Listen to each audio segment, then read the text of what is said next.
नमस्कार. Satara 7 star news चॅनलमध्ये आपले सहर्ष स्वागत आहे. शासकीय कामात अडथळा आणल्यावरून कोरेगाव शिवसेना शहर प्रमुखासह एका विरोधात गुन्हा दाखल. नगरपंचायत प्रशासनाच्या फिर्यादीवरून पोलिसांनी दाखल केले गुन्हे. कोरेगाव शहरातील घनकचरा व्यवस्थापन उपक्रमास अडथळा आणल्याप्रकरणी शिवसेना उद्धव बाळासाहेब ठाकरे पक्षाचे कोरेगाव शहर प्रमुख अक्षय बर्गे यांच्यासह विक्रम शिंदे यांच्या विरोधात शासकीय कामात अडथळा आणल्याप्रकरणी कोरेगाव पोलीस ठाण्यात गुरुवारी सायंकाळी 6 वाजता 2 वेगवेगळे गुन्हे दाखल करण्यात आले आहेत.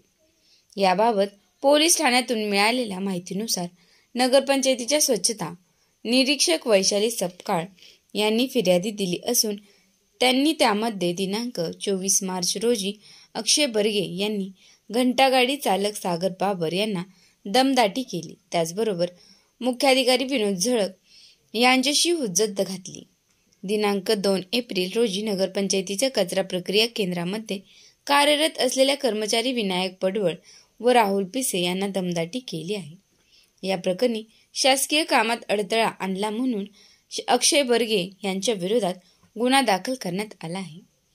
नगरपंचायतीचे स्थापत्य अभियंता योगेश मदने यांनी दिलेल्या फिर्यादीमध्ये म्हटले आहे की दिनांक 1 एप्रिल रोजी सकाळी 8 वाजता सुमारास कोरेगाव रहमतपूर रस्त्यावर विक्रम शिंदे राहणार चौथाई गल्ली यांनी नगरपंचायतीच्या घंटागाडीचे चालक वैभव भोसले यांना अडविले आणि घंटागाडी कचरा डेपोकडे नेण्यास प्रतिबंध केला. तुमच्या कचऱ्याच्या गाड्या येथून पुढे आल्या तर गाड्यांची तोडफोड करेल अशी धमकी दिली. या प्रकरणी विक्रम शिंदे यांच्या विरोधात शासकीय कामात अडथळा आणला म्हणून गुन्हा दाखल करण्यात आला आहे.